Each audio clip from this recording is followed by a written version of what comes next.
오늘은 성령이 함께한 마리아라는 제목으로 말씀을 나누고자 합니다.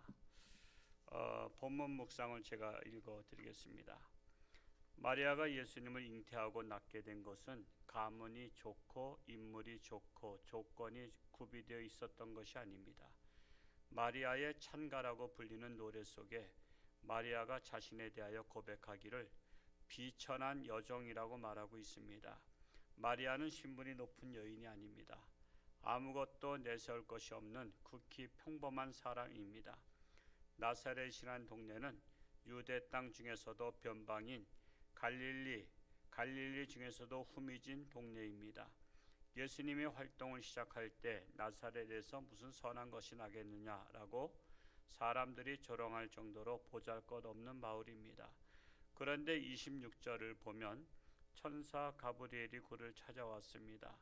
가브리엘이 마리아에게 은혜를 받은 자여 내가 하나님께 은혜를 입었느니라 라고 하면서 무서워 떠는 마리아에게 무서워 말라 라고 진정시키며 놀라운 소식을 전했습니다.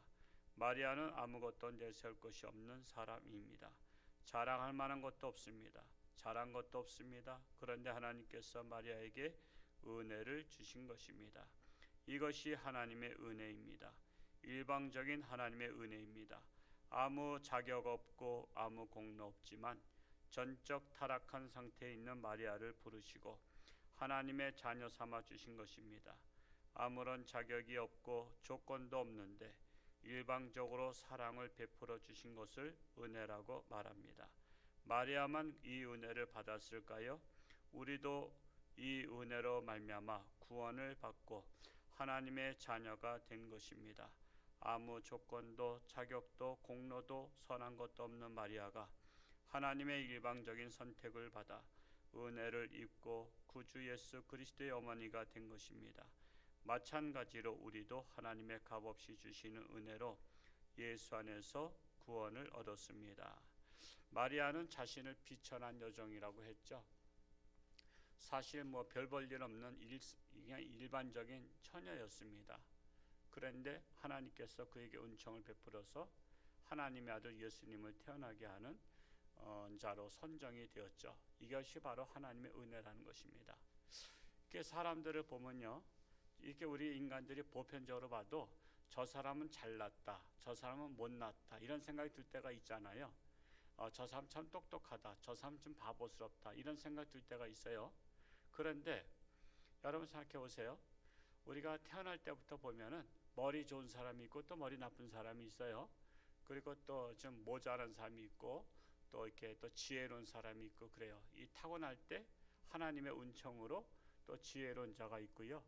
또 이렇게 어리석은 자가 있어요. 그러면 잘났고 지혜로운 자는 그것을 교만에 빠지면 안 되고 다 똑같이 이 땅에 태어나서 내가 무엇이간데 이렇게 하나님께서 나를 잘나게 하셨는가 하고 하나님의 은혜에 감사하고 더욱더 겸손해야 되겠죠. 그리고 자기 반도 못한 그러한 자들을 볼 때 참 미안한 마음도 들어야 돼요. 미안한 마음. 이 못난 사람, 자기보다 부족한 사람들을 볼 때 미안한 마음이 들어야 겸손해질 수가 있죠. 근데 사람들은 그런 사람을 짓밟잖아요. 무시하잖아요. 그게 바로 교만이에요. 그래서 우리들 알게 모르게 하나님 믿는 사람들 중에서도요, 정말 신앙이 연약하거나 또 못났다고 생각한 사람, 조금 엉뚱한 소리 하거나 그러면 막 무시해요. 그 무시하는 그 자체가 교만입니다. 교만이에요. 우리가 뭐가 잘났다고 그렇게 그들을 무시할 자격이 있나요? 그래서 우리는 남들보다 더 잘난 것 같을수록, 더 똑똑한 것 같을수록 우리는 겸손해야 됩니다. 나 같은 것이 무엇이간데 이렇게 하나님께서 나로 하여금 잘나게 하셔서 이렇게 또한 대접받게 하시고 이렇게 또한 인기 있게 하셨는가 하고 더 겸손할 줄 알아야 된다는 사실입니다. 바로 이 마리아, 예수님의 어머니 마리아가 자신은 비천한 여종이라고 이렇게 고백을 했습니다. 그리고 나사렛 동네는 예수님 당시에 지금의 인구가 74억인가 얼마인가 되죠. 정확한 숫자야 오차 범위가 있지만 한 74억인가 70 하여튼 5, 6억 정도 돼요. 예수님 당시에는 세계 인구가 몇인지 아세요? 대략 2억이었다고 그래요. 2억. 그러니까 지금은 엄청난 거죠. 지금은 엄청난 인구가 확산된 거고 예수님 당시 2억입니다. 그러면 나사렛이란 동네는 성지순례 가면 가봅니다. 지금은 도시화가 돼 있어요. 그런데 예수님 당시에 나사렛은 얼마나 됐을까요? 지금 74억으로 다 인구를 따지면은 몇 배로 다 늘어난 거 아니에요? 그러니까 나사렛은 제가 그 나사렛 가서 보면서 야, 예수님 당시에 이 마을이 한 2, 30가구 됐을까 할 정도로 시골의 그 작은 동네입니다. 그러니까 얼마나 무시했냐면 나사렛에서 무슨 선한 것이 나겠느냐 이렇게 말씀했잖아요. 그러니까 저 촌구석에서 한 2, 30가구 될까 말까 한 그런 데서 무슨 선한 것이 나겠느냐라고 무시를 받았죠. 그 예수님은 그곳에서 자라나셨습니다. 물론 베들레헴에서 태어나셨지만 베들레헴도 마찬가지예요. 그 당시에 한 10가구나 20가구나 그 남짓하는 그런 동네에서 예수님도 태어나셨고 그런 나사렛에서 자라나셨어요. 자, 이왕이면 좋은 곳에서 궁전에서 태어나셨으면 얼마나 대접받았을까요? 근데 예수님께서 이 땅에 오신 목적은 자신은 비천한 자와 그런 소외된 자와 함께 하시는 하나님의 아들이라는 것을 본을 보여주시기 위해서 일부러 그런 곳에서 태어나셨고 또 그 좋은 산부인과 병원도 아닌 마구간에서 태어나셨고 또 별 볼 일 없는 나사렛에서 자라나셨다. 그래서 우리는 다른 사람의 환경과 처지에 대해서 무시하면 안 됩니다. 세상 사람은 무시할 수 있어도 하나님을 믿는 사람은 절대 무시하면 안 돼요. 무시하는 순간에 그는 교만에 빠진 겁니다. 그래서 교만죄를 저지른 것이 됩니다. 그래서 우리는 나보다 부족하거나 나보다 못났다거나 할 때는 무시하지 말고 하나님께서 나에게 이렇게 은혜를 주셨는데 그를 도와줘야 되겠다. 그의 부족한 부분을 채워줘야 되겠다. 이러한 마음의 자세가 중요하다는 사실입니다. 우리 그 다음 것은 본문 나누기는 한번 같이 읽어볼까요? 시작. 개신교에서는 마리아에 대하여 높이지 않지만 카톨릭에서는 대단하게 여기고 신과 같이 섬깁니다. 기독교가 로마에 전파될 때 민간에서 여신을 섬기던 신앙과 성자들을 숭배하던 풍습이 교회에 들어와 마리아 숭배 경향이 나타나게 되었습니다. 4세기에는 마리아 영구 처녀설이 주장되었습니다. 431년에 에베소 공의회에서는 마리아를 신의 어머니로 승인하였습니다. 이후 마리아 숭배는 확대되어 마리아의 이름으로 기도하고 헌신하며 보호를 빌었습니다. 1854년에는 원죄 없으신 마리아 잉태 교리를 만들었습니다.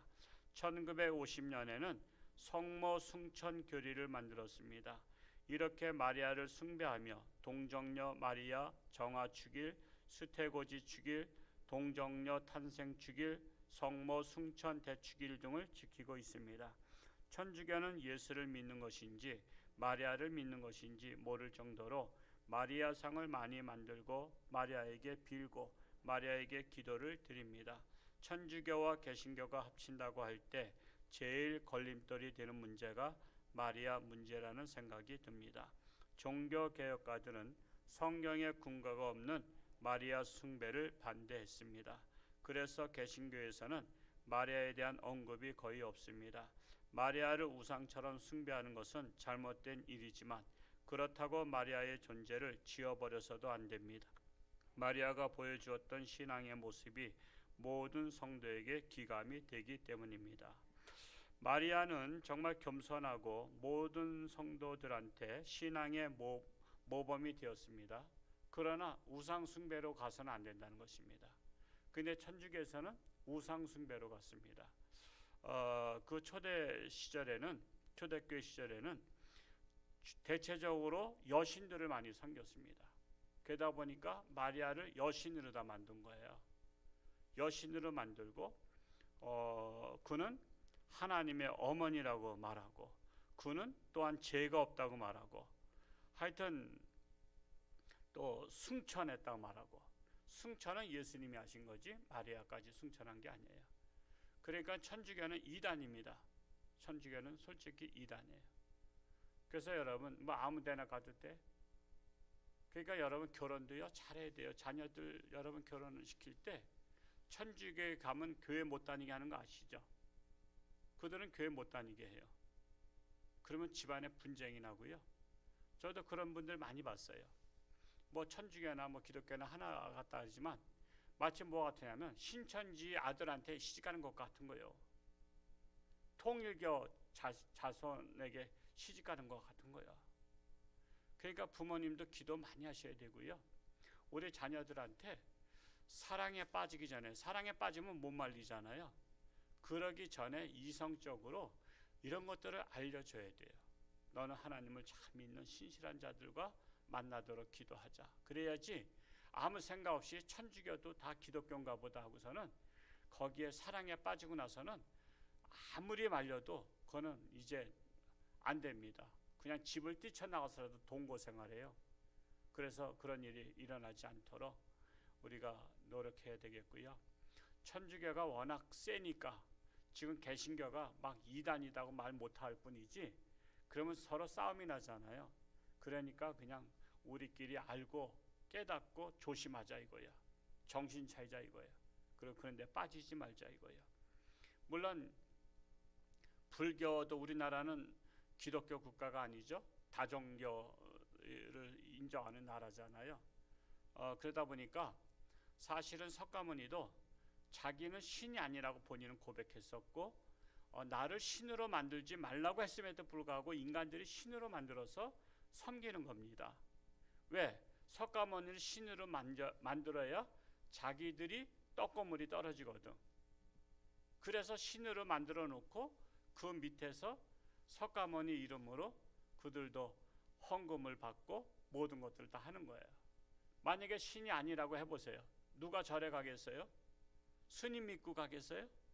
그래서 석가모니를 이용하는 겁니다. 석가모니가 돌아가시고 나서 그를 신으로 섬긴 자들은요 죽여버렸어요. 순교자가 많이 나왔어요. 그럼에도 불구하고 끊임없이 그를 신으로 섬겨가지고 결국 그는 신의 자리에 앉혀놓고 섬기는 거예요. 제가 이런 말씀을 왜 드리냐 하면, 제가 목회자지만 불교 학과를 한 학기 했어요. 불교 학과를. 불교를 알아야 된다고 그래서 불교학을 제가 한 학기에 공부하니까 부처님은 훌륭하신 분이에요. 인격자예요. 그리고 겸손해요. 나를 신으로 섬기지 말아 했어요. 그럼에도 불구하고 그 밑에 것들이 신으로 섬겨서 자기들이 부처님을 울고 먹는 거예요. 한마디로. 그냥 부처님을 욕되게 하는 거야. 참으로 이 어리석은 겁니다. 이런 걸 모르니까 절에 가면 뭐 정서적으로 분위기가 맞다. 분위기 우리나라 사람들은요 샤머니즘이 맞아요. 샤머니즘이. 우리나라 정서는 기본이 샤머니즘이에요. 그러나 정서에 맞는다고 해서 그게 좋은 종교는 아닙니다. 캬바레가 분위기 좋다고 캬바레가 정서에 맞아요? 술집이 아름답게 꾸며놨다고 치장했다고 우리 정서에 맞아요? 가증스러운 곳이죠. 도리어 그걸 가증스럽게 여길 수 있어야 되는 거예요. 기독교는요, 그래서 개신교는 이 교회 안에 희양찬란한 거 다 없앴어요. 그냥 우상들. 천주교 제가 명동 성당을 엄청 많이 갔어요. 신학생 때. 교수님들이 그 성당 가서 예배 미사도 드려보라 그래서 제가 많은 저 신당동에 있는 그 성당도 가보고요. 몇 군데를 다녔어요. 그냥 다 하나같이 우상처럼 다 그냥 불상처럼 다 앞에다 마리아상 놓고 뭐 베드로상 놓고 다 놓고 거기에다 기도하는 거야. 우상단지구나, 우상단지구나. 그걸 제가 알았어요. 마호메트 성전서도 한번 가보고 싶었는데 제가 그게 저 공덕동에 하나 있었어요. 옛날에 거긴 가지 못해서 제가 무서워서 거기는 워낙 이슬람은 무서운 곳이라 제가 거기는까지는 못 갔지만은 한남동에도 있잖아요. 모슬렘이 그 있는데 신학생 때 그런 것들을 다 경험해 보라 그랬어요. 그래야 다른 종교를 알아야 기독교를 올바로 알 수 있다. 우리 개신교는 그래서 이 예배당이 심플하잖아요. 그런 우상 단지들을 다 없애기 위해서 다 버린 겁니다. 그래서 분위기상은 천주교가 더 멋있어요. 그냥 앞에 여러 알록달록하고 촛불 갖다 놓고 뭐 그냥 마리아상 갖다 놓고 분위기는 좋지만 그게 다 우상 단지로 전락했다는 것입니다. 우리가 이러한 것에 빠지지 않기를 바랍니다. 오늘 김정수 권사님 15별세 위로 예배를 교회에서 5시에 출발하려고 합니다. 한 번에 예배를 10명 이상 금지가 됐죠. 그리고 또한 지금 어디 가는 것도 4명 이상 집합 금지가 됐어요. 또다시 이렇게 돼서 많은 어려움이 있는데 하여튼 5시에 가서 위로 예배를 드리고 또 이번 주일날 교회학교도 예배 드릴 수 있는 아이들은 보내시면 예배를 드리되 여러 가지를 철저하게 해서 드리도록 하겠습니다. 그리고 저녁에 카페에서나 기도회나 구역 예배를 드리시는 분들은 꼭 문을 잠가 주시기 바랍니다. 밖에 문 거의 다 안 잠궈요. 거의 다가 제가 그래서 어느 구역 예배 드리거나 그러면 저녁 때 일부러 내려가요. 그러면 분명히 안 잠그고 그냥 가. 자, 우리 잘 생각하셔야 돼요. 여러분의 집에서 집에 나갈 때 저녁 때 문 안 잠그고 그냥 열어놓고 가세요?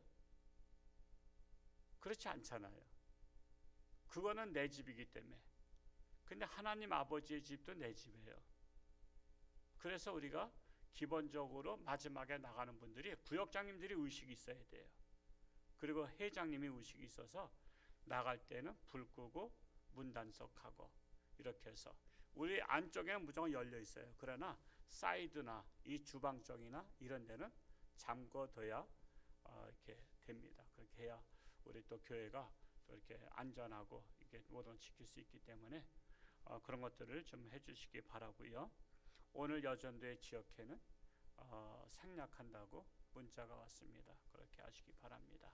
우리 기도 내용을 함께 기도하겠습니다. 여호와 우리 하나님, 마리아가 은혜를 받은 것과 같이 우리도 은혜를 받았습니다. 말로 다할 수 없는 하나님의 은혜에 감사하며 살아가는 우리가 되게 하옵소서. 예수님의 이름으로 기도드립니다. 아멘.